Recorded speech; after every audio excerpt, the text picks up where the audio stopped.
NP চ্যানেলে তোমাদের সবাইকে জানাই স্বাগত। আজ আমি তোমাদের পঞ্চম শ্রেণীর বাংলা পাতাবাহার বইয়ের বুনো হাঁস লীলা মজুমদারের লেখা গল্পটির লাইন সহ বুঝিয়ে দেবো। চলো শুরু করা যাক। এখন যদি আকাশের দিকে চেয়ে দেখো, দেখতে পাবে দলে দলে বুনো হাঁস। বুনো হাঁস বলতে কি না, পরিযায়ী পাখির কথা বলা হয়েছে। ঠিক হাঁসের মতন দেখতে, কিন্তু হাঁস নয়, সেই পরিযায়ী পাখির কথা বলা হয়েছে। পরিযায়ী পাখি কি না, যারা যাযাবর এক জায়গায় থাকে না, তাদেরকে পরিযায়ী পাখি বলা হয়, কিন্তু এই গল্পে তাদেরকে বুনো হাঁস বলেছে। তীরের ফলায় আকারে কেবলই উত্তর দিকে উড়ে চলেছে। তাহলে তারা তীরের মানে এত জোরে জোরে উত্তর দিকে তারা উড়ে উড়ে যাচ্ছে।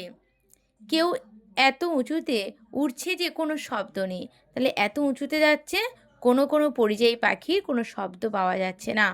কারোর ডানার শোঁ শোঁ শোনা যাচ্ছে, আবার কেউ যে যারা নিচ থেকে আছে তাদের শব্দ শোঁ শোঁ আওয়াজ শোনা যাচ্ছে। আবার কেউ বা চলছে গা গা গা, তাহলে আবার কারোর মানে এত দৌড় দৌড়ে যাচ্ছে, গা গা করে যেন ছুটছে। ওরা গরম দেশে শীত কাটিয়ে এখন শীতের দেশে আবার নিজেদের দেশে ফিরে যাচ্ছে। তাহলে তারা শীতকালে মানে তারা শীত বেশিটা পছন্দ করে না, তাই তারা তাদের দেশে যখন শীত বেশি পড়ে তখন তারা গরমের দেশে চলে যায়। আবার তাদের দেশে যখন গরম পড়ে তখন আবার সেই শীতের দেশে তারা চলে যায়। এভাবেই তারা এক জায়গায় থেকে আরেক জায়গায় ঘুরে ঘুরে বেড়ায়। ওদের বেশি গরম সয় না, আবার বেশি শীতও সয় না। তাহলে তারা খুব বেশি গরমও সহ্য করতে পারে না, আবার বেশি ঠান্ডাও সহ্য করতে পারে না। কেউ কেউ হিমালয়ের উত্তর দিক থেকে বরফের পাহাড় বেরিয়ে আসে। অনেকে নাকি অনেকে নাকি ভারতের মাটি পার হয়ে সমুদ্রের ওপর দিয়ে উড়ে ছোট ছোট দ্বীপে গিয়ে নামে। তাহলে আবার কি করে না, যারা সহ্য করতে পারে না তারা মানে চারিদিকে ঘুরে ঘুরে বেড়ায়। তারা যখন যেখানে যে অবস্থা থাকে তারা সেই অবস্থায় চলে যায়, মানে যেখানে হালকা গরম পায় সেখানে চলে যায়। সেখানে মানুষের বাস নেই, নিরাপদে তারা তাদের শীত কাটায়। তাহলে সেখানে মানুষ বসবাস করে না, তাই তারা ওখানে থাকে। পৃথিবীর দক্ষিণে আধখানার আমাদের শীতের সময় গরম, আবার গরমের সময় শীত। তাহলে দক্ষিণ দিকটা কি হয়, অর্ধেক হয়। শীতের সময় গরম, গরমের সময় শীত, এভাবেই কেটে যায়। আর সেই যাযাবর মানে পরিযায়ী পাখিরাও ঠিক সেইখানেই থাকে, যেখানে বেশি গরমও নয় বেশি ঠান্ডাও নয়। লাদাখের একটা বরফে ঢাকা নির্জন জায়গাতে আমাদের জুয়ানাদের একটা ঘাঁটি ছিল। লাদাখে খুব ঠান্ডা, তাহলে সেই পাশেই জুয়ানাদের মানে যারা সৈনিক তাদেরই একটা ঘাঁটি ছিল। তখন শীত শুরু, তখন সবে সবে ঠান্ডা শুরু হয়েছে। মাথার ওপর দিয়ে দলে দলে বুনো হাঁস দক্ষিণ দিকে উড়ে যাচ্ছে। তাহলে তাদের দেশে যখন ঠান্ডা পড়েছে তারা দক্ষিণ দিকে চলে যাচ্ছে গরমের দেশে। বাড়ির জন্য ওদের মন কেমন করতো, তাহলে ওই জুয়ানাদের বাড়ির জন্য মনটা কেমন করতো। চিঠিপত্র বিশেষ গোছাতো না, শুধু রেডিওতে একটু খবর পেত। জোয়ানা মানে সৈনিকদের চিঠিপত্র সেভাবে দিত না, কোনো খবর পেত না।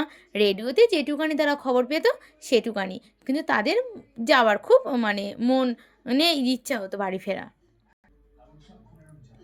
একদিন একটা বুনো হাঁস দল ছেড়ে নিচে নেমে পড়লো। তাহলে সেই বুনো হাঁসগুলো যেতে যেতে দল ছুড়ে সে নিচে পড়েছে। একটা ঝোপের ওপর থেমে থরথর করে কাঁপতে লাগলো। তাহলে ঠান্ডা, সে একটা ঝোপের ওপর পড়ে থরথর করে কাঁপছে। তারপর ওরা অবাক হয়ে দেখলো আর একটা বুনো হাঁস নেমে এসেছে। তাহলে একসাথে যেতে যেতে দুই বন্ধু, একজন যখন আহত হয়ে নিচে পড়ে গেছে, আর একটা বুনো হাঁসও তাই দেখে নেমে পড়েছে। ওদের চারিদিকে উড়ে বেড়াচ্ছে। তাহলে ওই জোয়ানাদের চারপাশে তারা উড়ে বেড়াচ্ছে।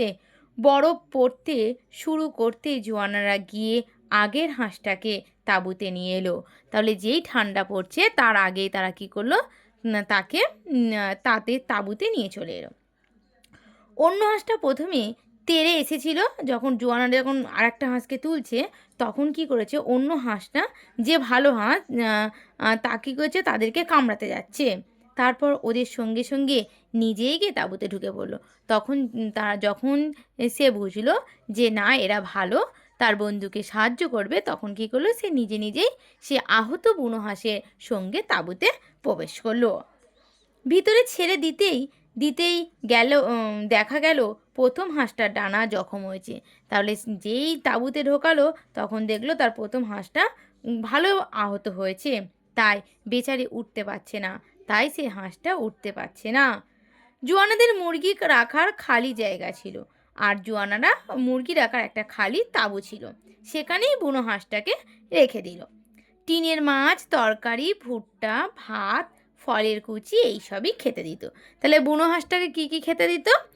টিনের মাছ, তরকারি, ভুট্টা, ভাত, ফলের কুচি এইসবই তাদেরকে খেতে দিত। ওদের দেখাশোনা করা জোয়ানাদের একটা আনন্দের কাজ ছিল। তাহলে তাদের কোনো সঙ্গী ছিল না, জোয়ানারা কয়েকজন থাকতো, বাড়ির জন্য মনও কেমন করতো। সেই সুযোগে যখন বুনো হাঁসগুলো এসে পড়েছে তখন তারা একটু খুশিই হয়েছে, তাই আনন্দে তাদেরকে মানে দেখাশোনা করতো। পরের হাঁসটা ইচ্ছে করলেই উড়ে চলে যেতে পারতো, কিন্তু সঙ্গীকে ছেড়ে গেল না। তাহলে যে ভালো সে কিন্তু যেতেই পারতো, কিন্তু সঙ্গী যেহেতু অসুস্থ হয়ে গেছে তাই সে যেতে চাইলো না। সারা শীতকাল দুজনে ওখানে থেকেই গেল। তাহলে সারা শীতকাল সেই লাদাখে তারা দুজনে থেকেই গেল জোয়ানাদের সাথে। আস্তে আস্তে হাঁসের ডানা সারলো। তাহলে আস্তে আস্তে তাদের ডানাটা সেরে গেল। তখন সে একটু একটু করে উঠতে চেষ্টা করছে। যেই হাঁসটি ডানাটা সারলো তখন আস্তে আস্তে ওড়ার চেষ্টা করছে। তাঁবুর ছাদ অবধি উঠলো, আবার ধূপ করে পড়ে যায়। তাহলে একটু একটু উঠছে, আবার সে নিচে নেমে যাচ্ছে।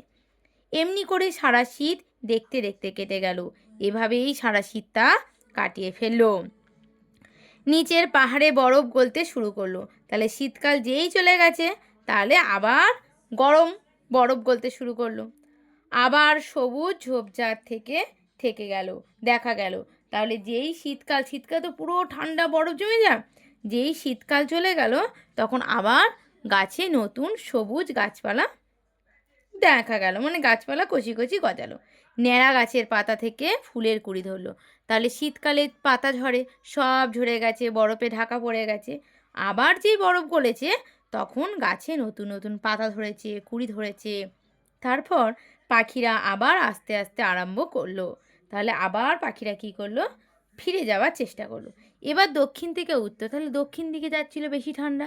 এবার কী করে যেই ঠান্ডা কমে গেছে তখন সে কী করছে? আবার উত্তরের দিকে ফিরে যাচ্ছে। দেশে ফিরে ওরা বাসা বাঁধবে, বাচ্চা তুলবে। তাহলে পরিযায়ী পাখিরা তারা দেশে ফিরে কী করবে? বাসা বাঁধবে, আবার নতুন করে বাসা বাঁধবে, বাচ্চা পারবে, বাচ্চা তুলবে। এদের হাঁসেরা আজকাল তাঁবুর বাইরে চড়তো, আর মাথার ওপর দিয়ে হাঁসের দল গেলেই চঞ্চল হয়ে উঠত। তাহলে ওই যে দুটো পরিযায়ী বুনো হাঁস ওই তাঁবুর মধ্যে ছিল, তারা কী করতো? যখন উপর দিয়ে পরিযায়ী পাখিরা যেত তখন তাদের দেখতো, আর তাদের মন উতলা হয়ে উঠতো যে কখন তারা ফিরবে। কিন্তু যেহেতু ডানা খারাপ, ডানাটা জখম হয়েছে, তাই তারা যেতে পারতো না, কিন্তু খুব আনন্দ পেত। তারপর একদিন জোয়ানারা সকালে কাজ এসে দেখে হাঁস দুটো উড়ে চলে গেছে। তারপর যখন ডানা ছাড়লো তখন তারা আবার তাদের দেশে ফিরে গেল। জোয়ানাদের বাড়ি ফেরার সময় এসে গেল। তাহলে হাঁসগুলোও চলে গেল, আর যে জোয়ানারা সৈনিকরা তাদেরও বাড়ি ফেরার সময় চলে এলো। গল্পটা কেমন লেগেছে তোমাদের কমেন্ট করে জানাবে কেমন হয়েছে। আর যদি তোমাদের ভালো লেগে থাকে একটা সাবস্ক্রাইব, লাইক আর কমেন্ট করতে কিন্তু একদম ভুলবে না।